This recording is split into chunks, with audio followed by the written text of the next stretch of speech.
Chapter 9. The importance of creative visualization so you can get what you want. At first in life, when we look at a problem that we might face, there's a tendency to be hypnotized completely by the problem itself. But what we want to do is focus on the solution to our problems. Now, the solution lies in our ability to use creative visualization in our benefit. So, what do I mean by that? If you have a financial problem in your life, the solution would be wealth, or at least more money. So you have to visualize having more money and then contemplate this vision with such intensity that ideas for its realization start to flow towards you. This is what it means to use creative visualization to your benefit. This is what I constantly do in my own life. If I want to improve something in my life, I know I have to first build a vision of what that improvement looks like so I can then be compelled to make it happen. You will be compelled to take certain actions that will bring you towards the fulfillment of that vision. If this is hard for you to accept, to believe in at this very moment, because maybe this is the first time again that you're studying these ideas, I just want you to know that you should keep studying them regardless of your tendency to dismiss them at first. Because the dismissal is part of your old belief system, and we want to change our beliefs and see the real potential that lies dormant within us. Creative visualization is such a powerful technique that can solve any problem you might ever face in your life, and that is what this chapter is all about.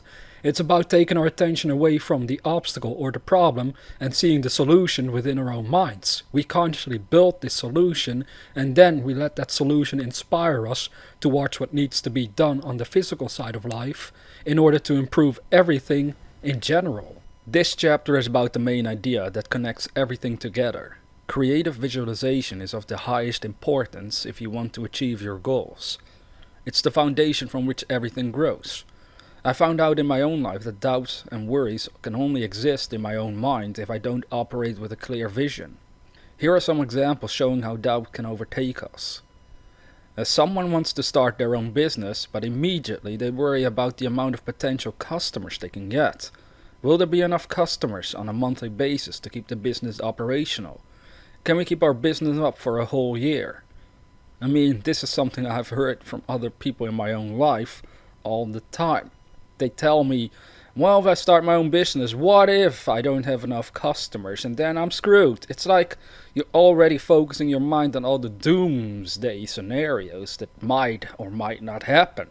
The most important part for us is to learn that we can manifest our own vision, so why even bother with something you don't want? Yes, there we have clear proof again. People are thinking more about what they don't want than what they do want. And this has to become clear by now to you as well. Now, someone has a crush and they worry whether the other person feels the same or whether they will reject us. Can you remember that when you were a little girl or a little boy? I can remember when I was a young child that I would be like that. Man, that was some weird times compared to us adults now. But as a little kid, you tend to worry a lot about admitting your feelings to someone you might have a crush on. A musician wants to become successful, but still worries whether the music is good enough or not. Someone wants to become an actor and he or she worries about the upcoming audition. Like the musician, more often than not, people will tell us we need to be lucky in order to succeed in this business. Now, someone might be in a lot of debt and worries whether they can ever pay it all off. We dream of being rich, yet really wonder whether it's possible for us to become financially independent. Someone wants to lose weight, but the road seems hard and long. They start to doubt whether it's possible to reach their ideal weight. These are just a few examples of an enormous amount of different areas we could look at. They are all aspects in our lives that can cause worry and doubt. To make this chapter more meaningful, I'd suggest you work with a situation from your own life you're currently facing. Apply the advice and watch things improve. More often than not, people know what they want, but still there is this doubt in our mind, whether it will work out or not. It's because of this most people are unable to get what they want.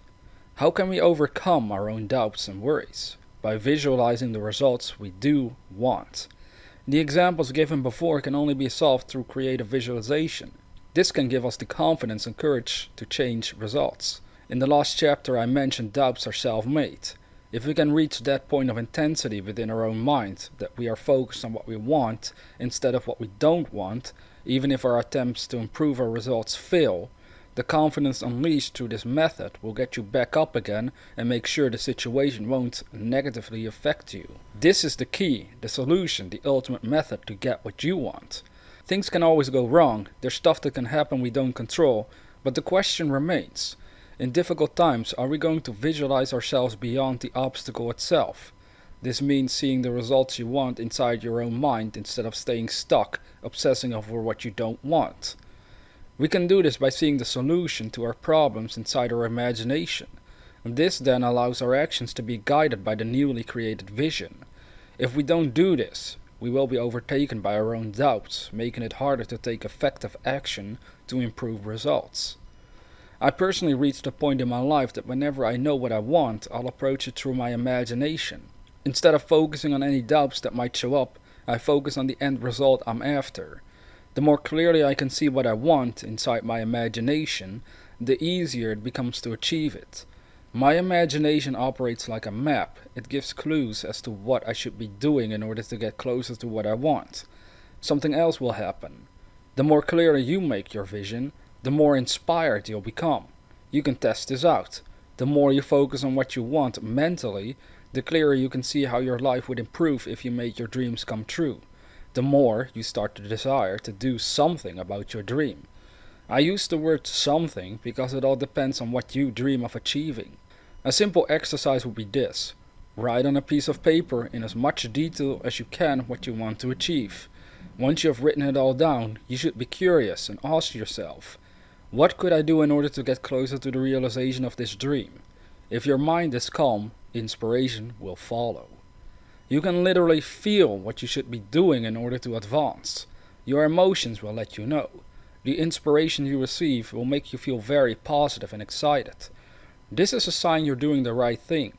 Don't try to do this when you're stressed or feel despair. Simply build a clear vision of what you want, and over time you'll become inspired by it. Never forget, doubts only arise when the vision isn't clear enough. When you worry or doubt, you're quite literally visualizing about contradicting stuff. Let go of all your doubts by consciously and deliberately visualizing how you do want your life to be. Keep doing this until you can feel your emotions shift. If you visualize correctly, you should start to feel hope, happiness, and enthusiasm. These are all signs you're visualizing in the right way. Creative visualization allows you to see and feel yourself already in possession of what you want. The more clearly you make your vision, the easier it is to become absorbed and guided by your dream. This will cause your doubts to slowly melt away from your mind, making it possible for you to take effective action since you're working with a clear idea that is not clouded by contradicting stuff. The examples given in the beginning of this chapter can all be overcome through this method. It can be a fun exercise to look at those examples and think of the solutions to those problems by using the methods mentioned throughout this book. Even though doubts can haunt our minds, by using our imagination correctly, we can experience the complete opposite. Instead of doubting our abilities, let's just visualize we can do what we want, and let's feel as if we already have achieved whatever we want. It's very important for us to grasp this, the fact that we can actually do this. Don't let yourself be hypnotized by all the doubts and worries. Take control over your mind by consciously directing your imagination. See the end result. See what sort of life you'd be living if you had achieved your dream. We can achieve our dreams, but it depends on our willingness to be absorbed by the vision, to become one with our dreams, to act like the person we would need to be in order to create the result. Let your life be guided by your vision, and stop letting it be controlled by doubts or worries. You deserve to achieve your dreams, and you can only do this as long as you're in harmony with it. Doubts are like tiny obstacles making the journey much more difficult than it needs to be. What's the opposite of doubt? Certainty. How can you feel certain about something when something is clear so you understand it? How can you make something clear? You can make your dreams clear by visualizing in as much details as you can what it is you want. Think of what you would be doing if it was your reality. What sort of person would you be? What sort of lifestyle would you be living? All these aspects will become guidance for what you should be doing in order to express and realize your dream. In many cases, we need the help of other people so we can realize our dreams. Here too, it's important that we clearly know what we want so we can work together with the right people. Your vision will make it clear to you what sort of help you need and where these other people fit into the bigger picture. A lot of times people operate with a vague idea of what they want. Because of this, they can't effectively take action, let alone ask others to properly help them out. My advice for you would be to spend more time focusing on the vision within, instead of looking at current limitations and obstacles. Be more interested in what your dream actually means, instead of worrying too much about whether you can or cannot achieve it, even if you don't know how to do it right away. The realization of your dream happens automatically, because in the end we always express the ideas we hold inside our minds, so make sure they are positive ones. Your job is to work with clear mental visions that will enable you to take effective action. You can achieve what you want as long as you're in harmony with your own dream. It's obvious doubt will never help us out. Certainty, on the other hand, will help unleash the courage you need to go for what you want. Remember, you can only feel certain about your own dreams if you have a clear idea about what you want. Even if you start out with nothing, no contacts, no financial aid, by using your imagination you can escape your current limitations. Your newly built vision will inspire you, and if you do the very things you're inspired to do, it will turn your life around. You'll have to experience it for yourself. No matter how many times I or someone else will tell you, it's through personal experience you'll understand the power of your imagination and what it means that you're able to visualize whatever you want. Creative visualization means you visualize the solution to your problem. You visualize the results you're after, and even though things might not turn out exactly the way you wanted at first, you can always start again and build a new vision and try it all over again. With this method, doubt will never ever stop you again.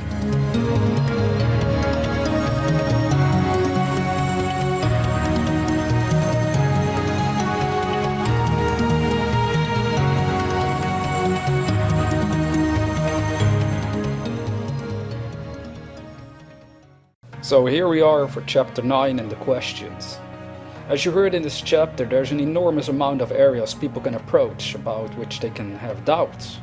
I also explained doubts exist only as long as we're not working with a clear vision of what we're going for.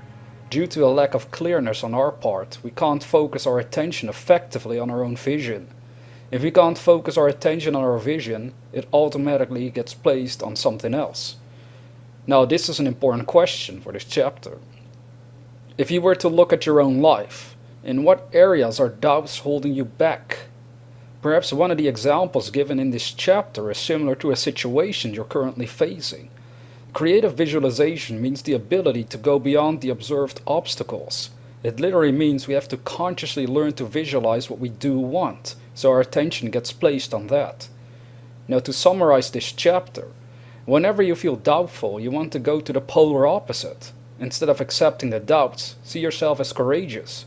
Consciously learn to see yourself as successful at whatever you aim on achieving. This is a subtle difference between people, but it will create an enormous change in the quality of your own life.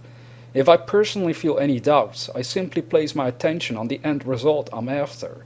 I may doubt whether I'll ever reach a certain amount of people with this program, but instead of keeping my attention on that idea, I focus on what I do want to achieve. It's by this method doubts are constantly being set aside and don't hold me back or weaken my own motivation to get what I want, and it will work the same for you.